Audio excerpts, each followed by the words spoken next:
మనలో జీవం ఇంకా ఉంది, మనలో ఊపిరి ఇంకా ఉంది, ఈ భూమి మీద దేవుడు ఇంకా ఉంచాడంటే అర్థం ఏంటి? పని ఇంకా జరగాలి.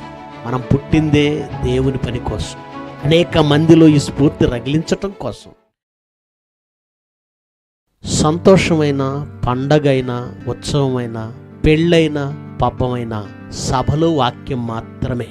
ఇంట్లో కార్యక్రమాలు మేము చేసుకున్నా అది ప్రార్థన వాక్యంతో కూడిందై ఉంటుంది. ఒక కార్యం జరగాలి, ఒక ఇంట్లో ఏదైనా కార్యక్రమం చేయాలంటే పెద్దపీట వాక్యానికి వేస్తాం. మేము సంతోషపడేది బంధువులు వచ్చారనో, భోజనాలు బాగా జరిగాయనో, ఏర్పాట్లు బాగా జరిగాయనో కాదు. వాక్యం బాగా జరిగింది అంటే సంతోషపడతాం. లోకంలో సొంత కార్యాలు చేసిన వాడు ఆ సంతోషాన్ని పంచుకుంటే, దైవ కార్యం ఘనంగా చేసి ఆ సంతోషాన్ని పంచుకోవటంలో తప్పేం లేదు. దైవ కార్యం జరగాలంటే ఏ ఒక్కరి వల్లనో సాధ్యపడదు. సమర్థవంతులైనటువంటి పనివారు కూడా కావాలి. ఎప్పుడు ఒకటే జ్ఞాపకం చేస్తూ ఉంటాను. నాటినవాడు పౌలైతే నీళ్లు పోసినవాడు అపోల్లో, వృద్ధి కలగజేయువాడు దేవుడు. 2 కొరింథీ 2:14 మా ద్వారా ప్రతి స్థలమందు క్రీస్తును గూర్చిన జ్ఞానము యొక్క సువాసనను కనబరచుచు ఆయన యందు మమ్మును ఎల్లప్పుడూ విజయోత్సవముతో ఊరేగించుచున్న దేవునికి. ఏ ఉత్సవం అటిది? విజయోత్సవము. ఏమండి, స్వార్థ కార్యక్రమం జరగడం అంటే ఒక యుద్ధాన్ని గెలవడం. ఎందుకు ఈ మాట చెప్పానంటే, యేసుక్రీస్తు గుర్రం మీద వెళుతున్నాడు. వెనకాల తెల్లని వస్త్రములు ధరించి తెల్లని గుర్రముల మీద పరలోకపు సేనలు ఆయన వెంబడిస్తున్నాయి. ఎక్కడ రాయబడిన వాక్యం ఇది? ప్రకటన గ్రంథం 19:11. మరియు పరలోకము తెరవబడి ఉండుట చూచి తిని, అప్పుడు ఇదిగో తెల్లని గుర్రం ఒకటి కనబడెను, దాని మీద కూర్చుండి ఉన్నవాడు నమ్మకమైన వాడును సత్యవంతుడను నామము గలవాడు, ఆయన నీతిని బట్టి విమర్శ చేయుచు యుద్ధము జరిగించుచున్నాడు. ఏం జరిగించుతున్నాడు? యేసు ప్రభు యుద్ధం జరిగించాడు. ఎక్కడైనా యేసు ప్రభు గురించి కదా. ఇక్కడ సత్యవంతుడను నామము ఎవరికి ఉందండి? సత్యమును నామము. నేనే మార్గము, సత్యము, జీవము. సత్యవంతుడనే నామం ఎవరిది? యేసుక్రీస్తుది. యేసుక్రీస్తు యుద్ధం జరిగించుచున్నాడా? నా ప్రశ్న. ఏ రాజ్యంతో? అమెరికాతోనా, రష్యాతోనా, చైనాతోనా? అపవాదితో, వారి సైన్యాలతో. మనమే పరలోక సైన్యం, మనమే సైన్యం. క్రీస్తు యేసు యొక్క మంచి సైనికుని వలె పోరాడుము అని దేవదూతలతో అన్నాడా? మనతో అన్నాడా? గనుక యేసుక్రీస్తు ఒక యుద్ధం జరిగిస్తుంటే ఆయనను వెంబడించి, తెల్లని గుర్రములకి ఆయన వెంబడించే వారు ఎవరో కాదు, మనమే. ఏ యుద్ధం చేస్తున్నామంటే ఏమండి? వాక్యం చేతబట్టి అపవాది చేత బంధింపబడిన దేవుని పిల్లలను విడిపించడానికి వెళుతున్నాం. యుద్ధం కాదు అది. ఒకనాడు అబ్రహాము లోతు గాని, లోతు పిల్లలను గాని, 5 రాజులు వాళ్ళు సొదొమ గొమొర్రాల మీద దాడి చేసి చెరపట్టుకొని పోతుంటే అబ్రహాము తన వాళ్ళని 300 మందిని అలవర్చబడిన వారిని తీసుకొని యుద్ధం చేశాడు. దేని కొరకు యుద్ధం చేశాడు? వాళ్ళ రాజ్యం కొరకు కాదు, వాళ్ళ ఆస్తుల కొరకు కాదు. దేవుని పిల్లలుగా ఉన్న దేవుని కుటుంబం, లోతు బంధింపబడిన వారిని విడిపించడానికి ఆనాడు అబ్రహాము యుద్ధం చేస్తే, పాపమనే బంధకాలలో బంధించి దేవుని పిల్లల్ని చెరపట్టింది అపవాది. వాడితో యుద్ధం చేస్తున్నాం మనం. వాడి రాజ్యంపై యుద్ధం ప్రకటిస్తున్నాం. దైవ కార్యములో ఇంత ఘనత సాధించినందుకు మనం సంతోషంగా మాట్లాడొద్దా? భక్తులు కూడా ఎంత ఆనందంగా చెప్పుకున్నారు తెలుసా కార్యాల గురించి. లోకాసువార్త ఒకసారి చూడండి. లోకాసువార్త 10:17. లోకాసువార్త 10:17. ఇద్దరిద్దరిని సువార్తకు పంపాడు.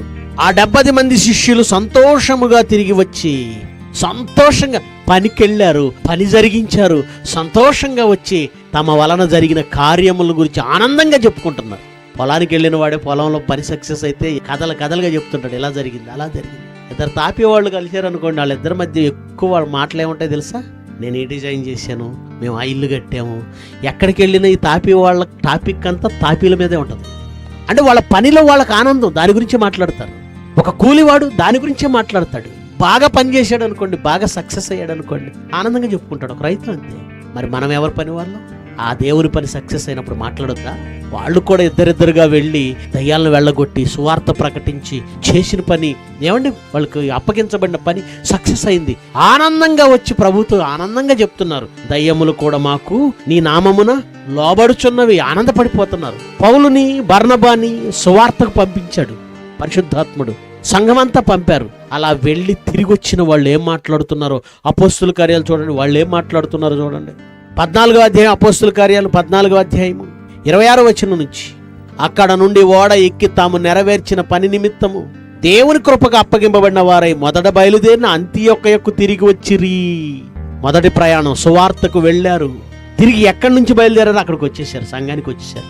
తిరిగి వచ్చి సంఘమును సమకూర్చి, సంఘాన్ని సమకూర్చారు. వారు సువార్త చేసి వచ్చి సంఘాన్ని సమకూర్చి ఎంత ఆనందపడుతున్నారంటే, దేవుడు తమకు తోడయండి చేసిన కార్యములన్నీ అన్ని జనులు విశ్వసించుటకు ఆయన ద్వారము తెరిచిన సంగతియు వివరించిరి. ఏంటి అది చేసిన తర్వాత సంఘాన్ని సమకూర్చి మాట్లాడాలా? ఆనందంగా చెప్పుకునే అర్హత ఉన్న పని ఇది. పెళ్లి చేసి చెప్పుకోవటం కాదు, ఇల్లు కట్టి చెప్పుకోవటం కాదు. ఒకసారి ఇల్లు కట్టామంటే ఇంటికి వచ్చిన వాళ్ళందరినీ ఇంటింటికి తిప్పి చూపిస్తాం. కొంతమంది బాత్రూమ్కి తీసుకెళ్ళి కూడా బాత్రూమ్ చూడమంటారు. నువ్వు కట్టేవులే బాత్రూమ్, దాన్ని కూడా చూపించాలా? నువ్వు చేసిన పని అన్నిసార్లు తిప్పి తిప్పి తిప్పి చూపించుకుంటావే. దేవుని కోసం చేసిన పనిని వాళ్ళు ఎంత ఆనందపడుతున్నారంటే, సంఘమంతటిని సమకూర్చి. ఎందుకు సమకూర్చారు తెలుసా? స్ఫూర్తి. అసలు సమాజంగా ఎందుకు కూడాలో తెలుసా? పురికొల్పుకోవడానికి. మనలో ఉన్న ఐక్యత. నేను మనస్ఫూర్తిగా చెబుతున్నది ఐక్యత. 133వ కీర్తన ఒకసారి చదువుదాం. సహోదరులు ఐక్యత కలిగి నివసించుట ఎంత మేలు, ఎంత మేలు. మళ్ళీ చెప్తున్నాను, మీలో విభేదాలు కలిగించేవాడు ప్రవేశిస్తే అతనికి బుద్ధి చెప్పండి తప్ప అతని మాట వినకండి. కలిపేవాడు దేవుని మనిషి, విడగొట్టేవాడు అపవాది సంబంధం. వాడికి తెలియకుండానే వాడు అపవాది పనిచేస్తున్నాడు. భేదాలు కలిగిస్తున్నాడంటే, భేదములు కలిగించు మనుష్యునికి 1-2 మార్లు బుద్ధి చెప్పిన తర్వాత వాడిని ఏం చేయమన్నాడు? విసర్జించు మతభేదాలు అన్నాడు. మతభేదం అంటే నమ్మకాలు. మతభేదాలు కలిగించు మనిషికి 1-2 సార్లు బుద్ధి చెప్పు. మరి మనుషుల మధ్య భేదాలు కలిగించేవాడిని జాగ్రత్తగా ఉండండి. గనుక ఐక్యత, ఐకమత్యమే మహాబలం అనే లోకంలో ఒక సామెత పుట్టిన, అది దేవుడి నుంచి పుట్టింది. ఏమన్నాడు? సహోదరుల ఐక్యత కలిగి ఉండుట ఎంత మేలు, ఎంత మనోహరం. మనం తీసుకోవలసిన ముఖ్యమైన నిర్ణయం, మనమంతా ఒకే త్రాటిపై, ఒకే మాటపై పనిచేద్దాం. ఐక్యంగా ఉండాలి. మనలో జీవం ఇంకా ఉంది, మనలో ఊపిరి ఇంకా ఉంది. ఈ భూమి మీద దేవుడు ఇంకా ఉంచాడంటే అర్థం ఏంటి? పని ఇంకా జరగాలి. మనం పుట్టిందే దేవుని పని కోసం, అనేక మందిలో ఈ స్ఫూర్తి రగిలించటం కోసం. బ్రతికి ఉన్నావు అంటే ఉంది పని, బ్రతికి ఉండక చేయొద్దన్న పని. సృష్టంతా చేస్తుంది అది